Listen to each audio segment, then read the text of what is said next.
Happy Monday, everybody! You're listening to the Personal Playlist Podcast, fondly referred to as the P3. I'm Noah Daniel. Music is a world within itself, with a language we all understand. I am so excited to have Vernon Wright here on the Personal Playlist Podcast. Vernon is an entrepreneur, a speaker, a leader, a veteran educator, a show host, associate editor, and consultant with 15 years of experience in large urban school districts. He served as a teacher, teacher leader, campus administrator, and central office leader. Vernon has collaborated literally across the world with some of the biggest names in educational leadership and entrepreneurial pursuits. Vernon has shared his experience numerous times over the years at the campus district, regional, state levels, and beyond, garnering acclaim from recognized industry leaders. He espouses 3 cornerstone values of connect, impact, and scale as the foundation of his pursuits. And he welcomes you to the Zero Apology Zone. Vernon, welcome to the show. Thank you so much for having me. It is an absolute privilege, pleasure, and honor to be with you here today.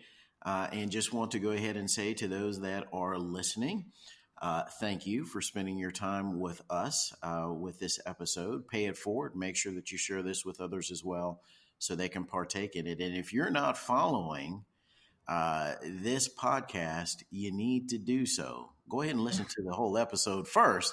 But then after the episode is over, make sure that you're following this podcast. Just great work. And I really love the format. And of course, we talked a little bit about that offline. Really unique concept and very excited to do it. Well, thank you. I'm so excited that you're here. Let's just start by talking about the Zero Apology Zone and what that brand really represents for you.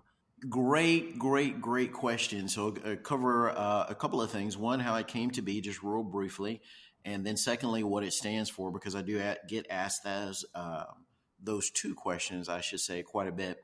Number one, here's how it came about. I really started to, as a Disrupt Ed TV show host, shout out to the good folks out there at Disrupt Ed TV. You know who you are, Rich and Chris. And so in the midst of really going through that experience of being a content creator, I started to really think about what some of the cornerstone values were in that endeavor.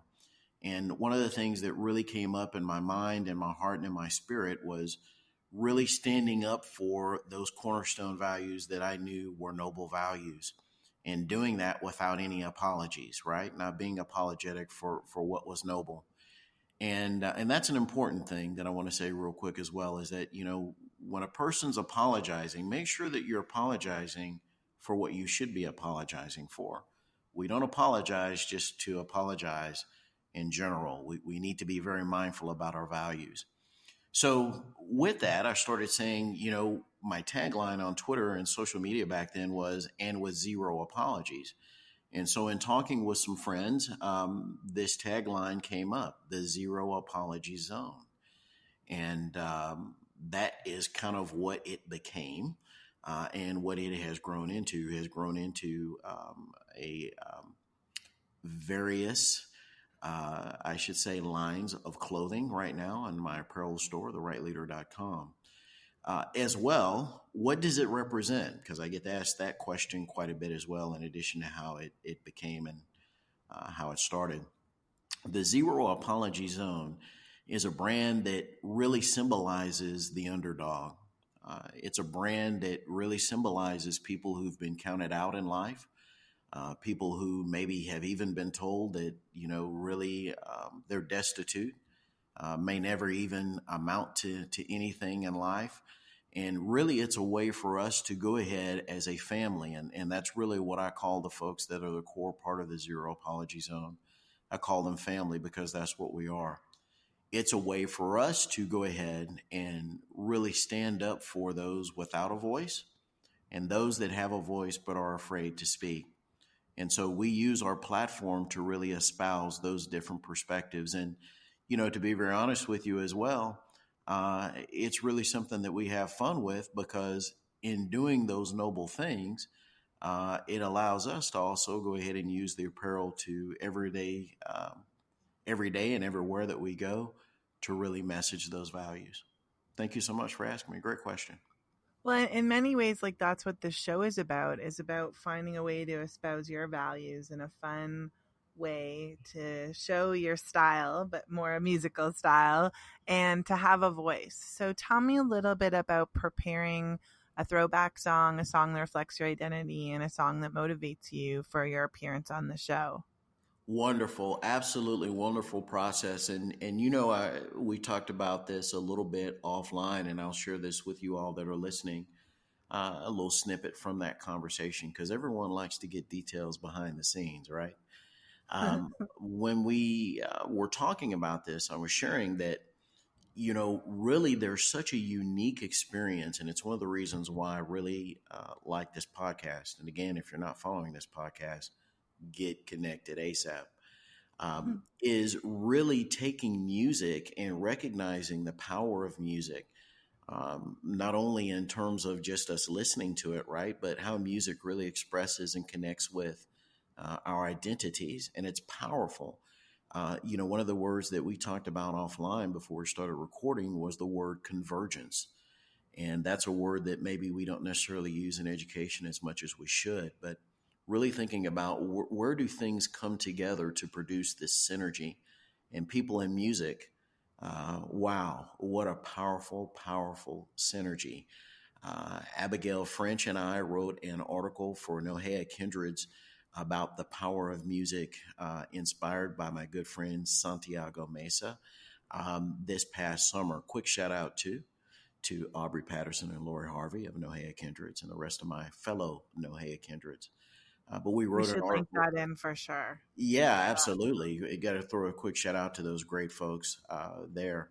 But we talked about that this summer in a blog post, which, I'm very fortunate to be an associate editor for them, about the power of music. And it's awesome. So for me, to switch gears real quick on that and really kind of go to a different level on that question in terms of responding to it, there may be some fans out there of Myers-Briggs, otherwise known as MBTI. Yeah. And with the MBTI, of course, there's 16 archetypes. Each person is obviously one of those 16. And so for my archetype, part of that with me as a person, professionally and personally, is that I'm a deep thinker. I'm always thinking, right? And those that know me know that quite often I have access to writing something down note-wise, or taking notes on some type of device that's close to me.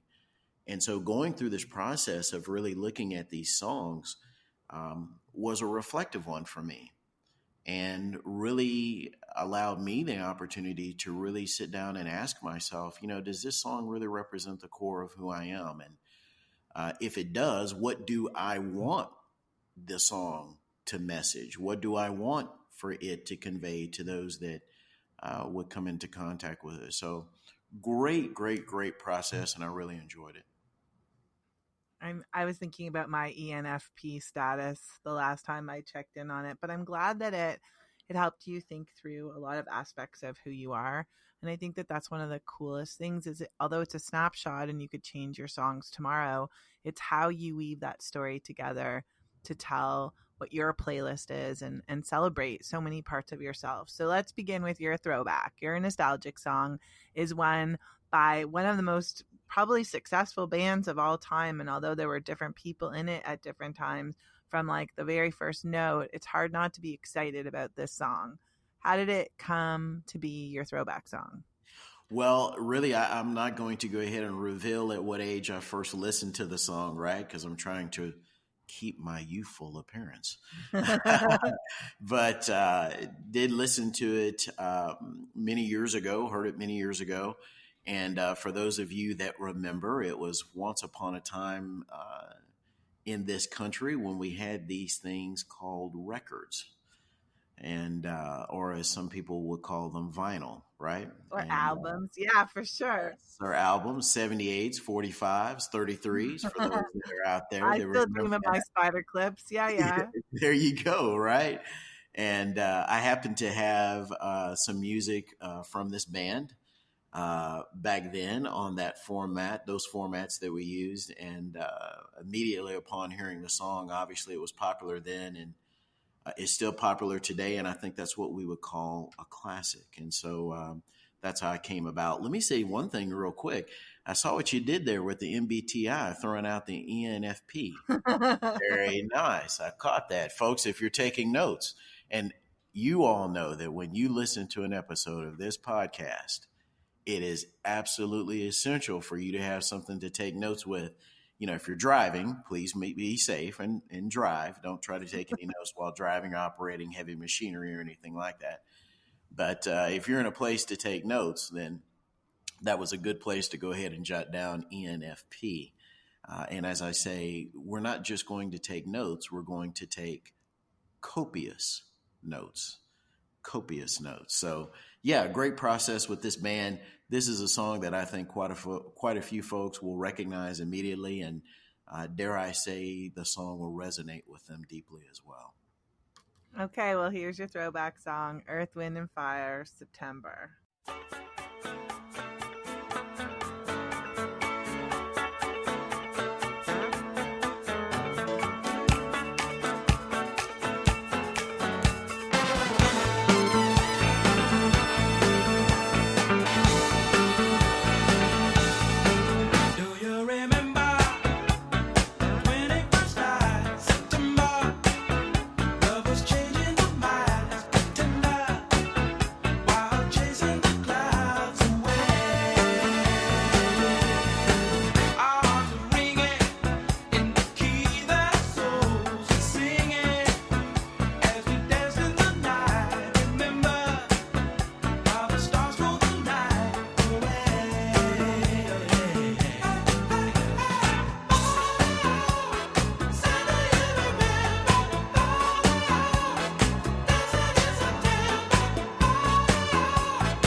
That song crosses so many genres of music.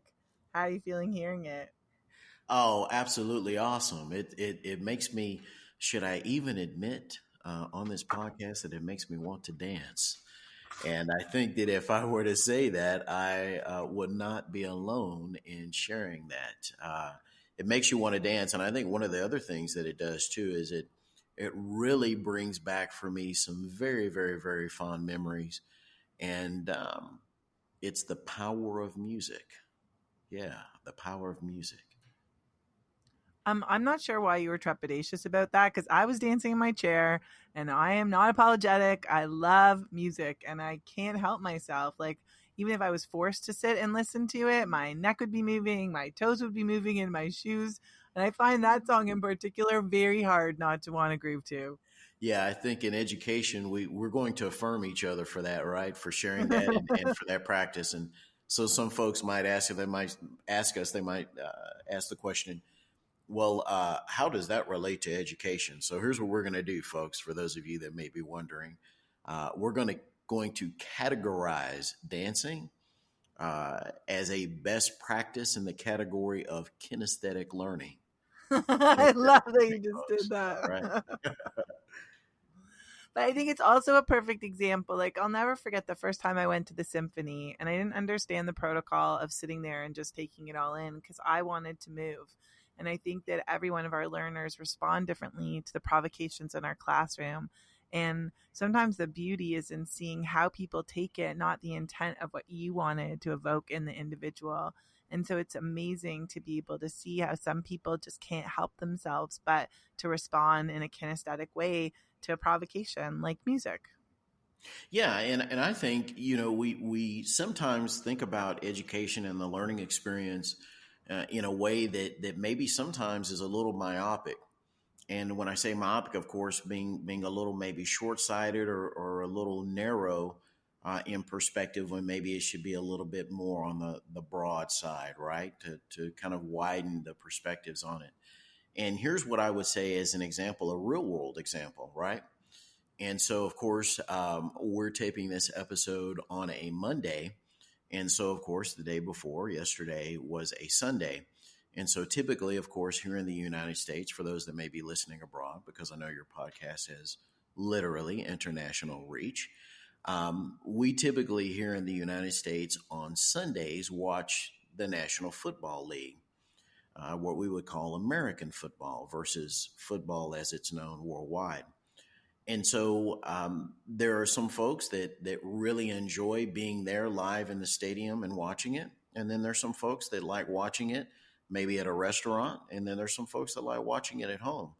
And so it's the same event, but notice what's happening in those three examples. And there are other examples I could give as well, but just taking those three examples, each person determines what type of access they would like to have in being a part of that event.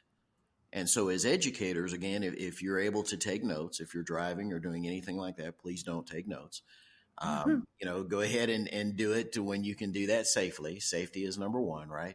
But if you are able to take notes, maybe that's one of the things that you can kind of jot down to really think about, which is, I have this content, I'm sharing this content, I'm making this part of the learning experience, but have I provided what we used to say years ago when I was in graduate school and I was an administrative intern at the time, a leadership intern, have we provided multiple points of access to the learning, multiple points of access, or have we just said there's just one way in and that's it, right? And so if you live or if you work, obviously, in a school or some type of educational setting, typically, I know there are quite a few folks out there that work at a campus level. Your campus doesn't just have one door. Your campus probably has several doors, especially if it's a campus that has a few hundred students, or we may even have some folks listening that work at schools that have literally thousands of students. You're going to have lots of doors, right? So metaphorically speaking, and really using that analogy, the question becomes this: how many doors of access do your lessons have integrated within them? How many doors of access do they have integrated within them? And I think just to build on that sense of agency is nobody tells you that you have to watch football in a certain way. You get to decide the best way for you to watch football in the same way that you get to decide which entry point you take into a building. And so I think that that's also something to consider, is what types of agency are you creating, what opportunities for choice and voice in the work that you do. And it's actually a great transition to your identity song, because when I listened to it, I was like, wow, there are multiple entry points to this conversation about this song, because it's not exactly a song. It's certainly music. Can you tell us a little bit about why you chose it and what it says about you? Right. So those that know me very, very well in my personal life, right, they will know that my musical tastes are quite eclectic, to say the least, right? And so if we were to go through and look at the playlist on my phone, or to look at the playlist on my other devices, they would go ahead and be across several genres and several types of music. And so this song, really, like you said, is really not something that is of a vocal nature. It is really a song that really symbolizes a feeling. And it is one that, dare I say, if you listen to it and you're a fan of this genre of music, it might evoke feelings of euphoria, maybe just the slightest bit on the euphoric side. And so the song is called Above It All. And so really, I think for me, identity-wise, it's really about keeping that perspective and focus that, as there are things maybe going on that really are not things that behoove people or elevate people, that it is my role, my duty, my obligation to humankind and to society as a whole to stay above it all, and to stay above, as some folks would say, to stay above the fray. Because what we're doing, all of us collectively that are engaged in noble pursuits, is we're trying to elevate folks. And so in order to do that effectively and in a sustained way, sometimes we have to stay above the fray and stay above it all. That makes me think about another conversation we were having before we started recording was the content creator versus consumer. Because I think that, staying above it all is part of the reality of when you're putting things out there. People that are just passively consuming content don't necessarily have that same risk. So being able to stay above it all means, you've taken those risks, put yourself out there, and that you have the ability to not just hear it all and take it all, but really stay above it. Absolutely, it does. And I'm going to go ahead and say this for those that are listening. And you, of course, have heard us touch a little bit on really the perspective of transitioning from being a content consumer to a content creator. And let me go ahead and say a couple of things real quick. If you are listening and you're a content consumer, you are, as I used to really see myself as, you are the like and retweet person. So you like things, you retweet, maybe you retweet some things, maybe you even comment on some tweets, right? And so that's where I was way back when I think I had like about 15 followers. That's where I was. And let me say this, that's a great place to be. I want to affirm that before we talk about becoming a content creator, because I leave you with this rhetorical question on that one point. What would education and learning in general be like for us as a nation and worldwide internationally if all educators, regardless of official roles, anyone that had an active part in education, if they were connected in a PLN? It's just wild. Yeah. Yeah. I mean, what effect would that have, right? And so let me go ahead and transition into the next level up, right? Because as a mentor has shared with me for years, there's always another level. There's always another level. And so with that, I want to go ahead and say this. There's some of you that are out there that are listening, and you've been a great content consumer. You're a person that has great value in your knowledge, your expertise, and really just your experiences, the breadth and depth of those, right? And so you have really in your mind kind of mulled over this idea of being someone who, just like you said, has made the decision to put themselves out there, right? And go to the next level because, again, there's always another level. And so I want to say this because, it's typical and it's normal as content creators, before you take that first step to really do it, right? To really take action, to think and to wonder, would anyone perceive value in what I have to say or what I have to express? And this is what is true. And I say this with zero apologies, hashtag zero apology zone. And that is this, is that you are the answer to someone's question. Let me say that one more time. You are the answer to someone's question. But if you don't put yourself out there and you don't engage in the dialogue and you don't desire to reach other people and really take action on that, you have a person, and typically it's not just one person, there's several people that are still waiting on the answer.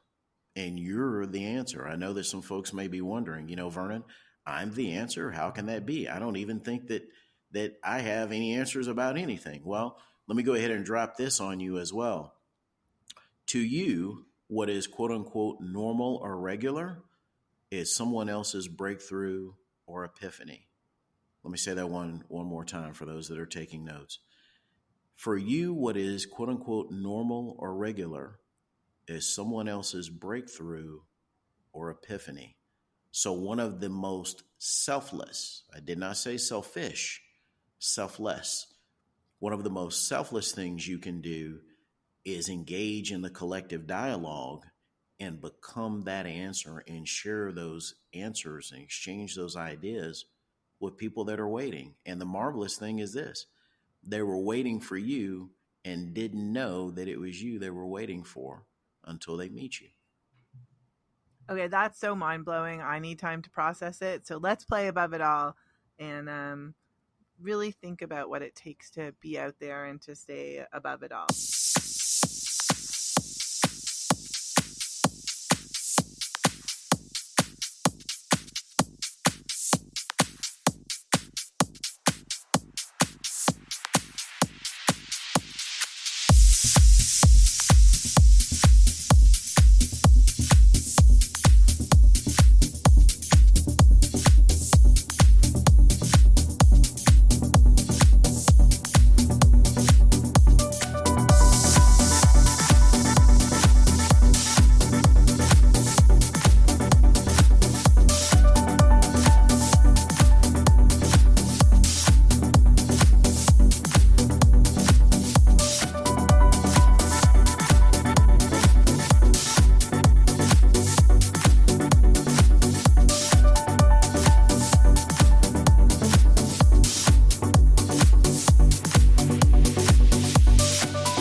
sometimes it's hard to be laissez-faire and stay above things. It's hard to handle the naysayers. It's hard to handle negativity, and even with allowing yourself the freedom to believe that you have something to offer, it can be challenging to be out there. And it's great to stay motivated by the people in your PLN, and it's great to feel affirmed by the things that people say to you, but it's also great to have a song that gives you what you need when you need to shake it up or change channels or feel a little bit differently in that moment. And this song is a really powerful song, from the lyrics to how the music plays out. There is a lot in this song, and in many ways, a lot of your message. It could have been your identity song. So why don't you tell us a little bit about this final motivational song that you chose?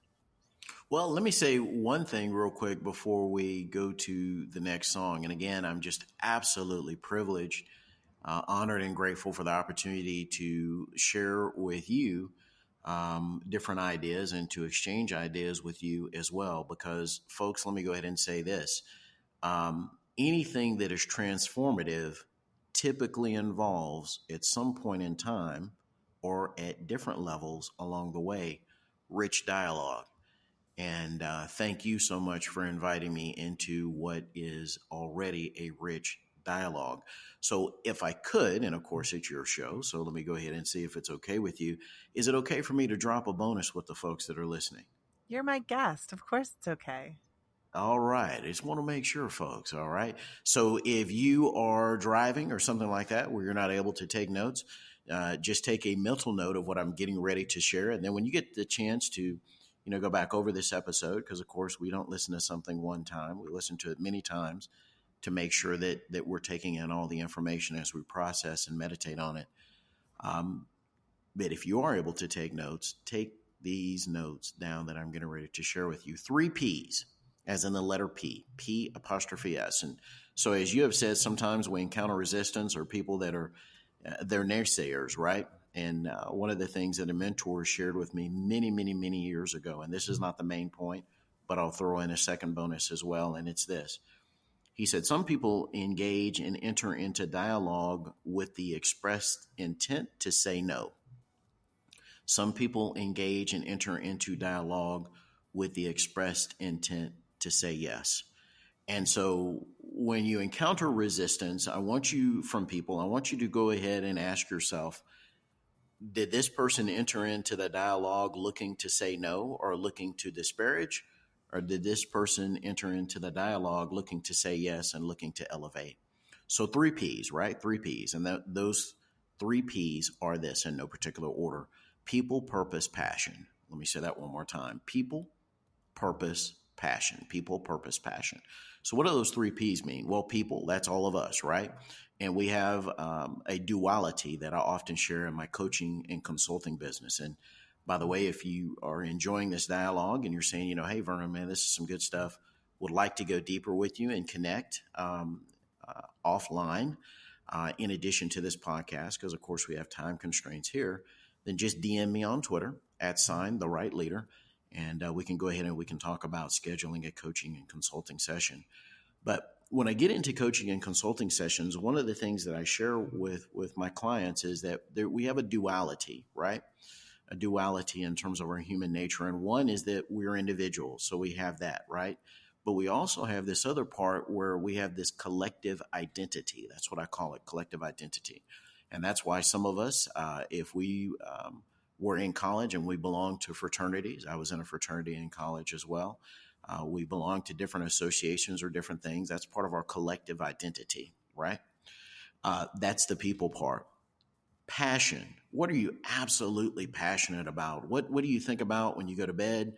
What do you wake up early in the morning thinking about? What drives you? What makes you tick? What are your absolute passions? What are the things that you're absolutely passionate about that, number 1, are noble, and number 2, elevate humankind? And number 3 is purpose, and knowing each and every day when you go to bed and when you get up in the morning and all points in between that you are a purpose-driven person.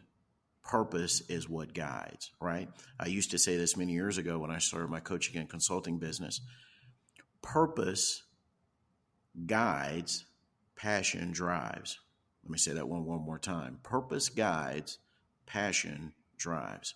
So if you didn't catch those, just listen to the episode again later on where you can take some notes. Getting into this last song, really, this symbolizes so many things. One is it symbolizes my faith in God and in Jesus Christ as my Savior. And the other thing that it symbolizes for me too, one of the many, many other things, is really having this understanding and this feeling deep in my spirit that there are so many possibilities that we as human beings have left untapped. And that in order for us to fulfill our destinies on this earth, not only in our own lives, but most importantly in the lives of so many others, that we must understand that what is impossible to some is possible for us. And so really that's without going too deep into the meaning of the song, because we could be here for a long time with that. That's really kind of the basis for that song. You know, it makes me think of that Audrey Hepburn quote, nothing is impossible. The world itself is I am possible.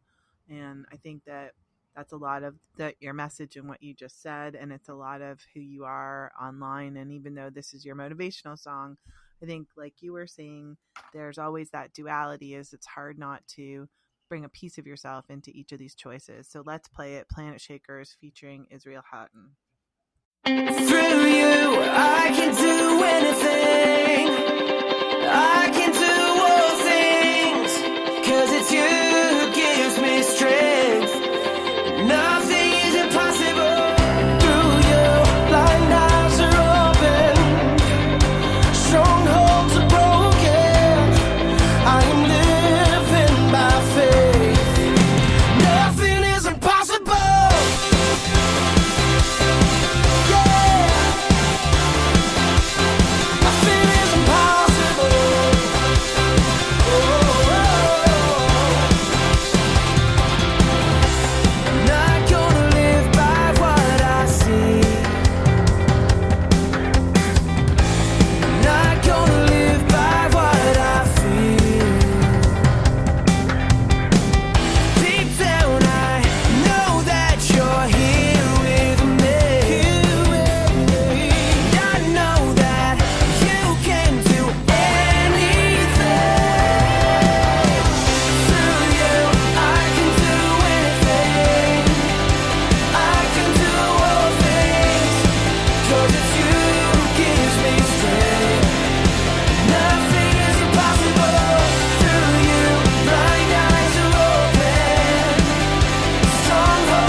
About sharing your 3 songs with me. Oh, absolutely phenomenal is how I'm feeling, right? I asked the question earlier rhetorically about whether I should admit that I might just be dancing, right, behind my microphone here in my recording studio. But yeah, I mean, those three songs are they're powerful to me because they have very, very, very deep connections, very deep sentiments, and just phenomenal. And so for me, again, I'm just absolutely privileged and honored to be able to have the experience to share those 3 songs with people who maybe they've heard of those songs. Maybe those songs are favorites of theirs, and to give them the opportunity to hear those songs again, or maybe for that matter as well. Maybe folks are listening that have never heard any of the 3 songs. And so for them, this has become not a refreshing, but a new seed that has been planted, and for them to expand their musical horizons. So just a wonderful, phenomenal process, and very excited about it. I'm so happy. Let's make sure that all of our listeners can find you and follow up with you. So where can people find you on social media, and tell us about the website and the clothing line, etc.? Yeah, absolutely. Great question. Happy to share it. On Twitter, Instagram, and YouTube, the way to find me is @the right leader. That's THE, right as in WRIGHT, and then leader, LEADER.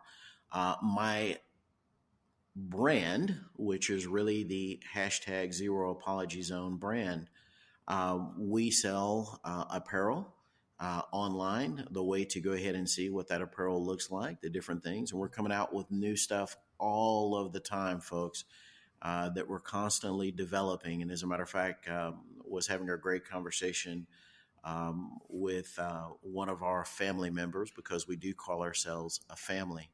One of the family members yesterday about some new products that we're developing. But you can look at the products that are out there right now at therightleader.com. The same as the right leader, but this time just therightleader.com. And you can see a variety of things out there, t-shirts, hoodies, what have you. And more stuff is on the way. I think yesterday too, I added some stickers on there too, because that had been a hot request. Some folks wanted to go ahead and share the stickers and their pride in the brand on their devices and other things. Really, for me, I want to go ahead and say this again.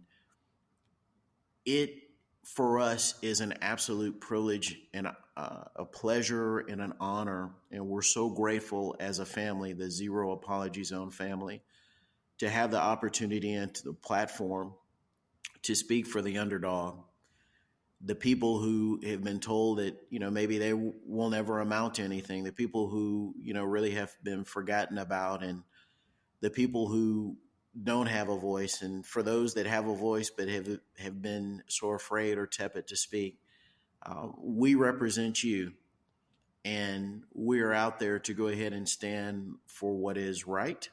And we're there to go ahead and espouse what we believe are the most noble of values. And so, again, if you're looking for me on social media, Twitter, Instagram, and YouTube, @the right sign or @the right leader. And then, of course, the website for the clothing, apparel, and other items, therightleader.com. Thank you so much for your time, for coming out to the show. Is there anything you want to add before I play you out? What I want to go ahead and say is this, folks. In our business, but also too personally in our lives, I will share with you what mentors in my mastermind have shared with me for years. And if you're not familiar with what a mastermind is, maybe that's something you can Google and become acquainted with, because I've had a mastermind for years and it's been a game changer. But it is this: quality people make the difference in your life. Let me say that one more time. Quality people make the difference in your life. And then the second thing is this, and I mention this a lot in my conversations and dialogues with my clients and my coaching and consulting business. And again, if you're interested in connecting with me and going deeper in those coaching and consulting sessions, just DM me on Twitter, and I'll be happy to go ahead and talk to you about kind of what that process looks like. But that one thing is this: people are put into your life for a reason and for a season. People are put into your life for a reason and for a season. And sometimes that season is a short one. Sometimes that season is a lifetime. But please understand, quality people make the difference in your life, and people are put into your life for a reason and for a season. Make sure you connect with me at therightleader.com on the website for the apparel, and on Twitter, Instagram, and YouTube @the right leader. Thank you so much for everybody that's taken the time to listen to this episode. And thank you for inviting me on the show. Absolutely phenomenal work, folks. Get plugged into this podcast if you haven't already. It's a game changer. And thank you for introducing another P3 to me: people, passion, purpose. I hope everybody has a fantastic day. Thank you for joining us on the P3, the Personal Playlist Podcast. I'm Noah Daniel. This is Voice Ed Radio, and I hope you have a fantastic day.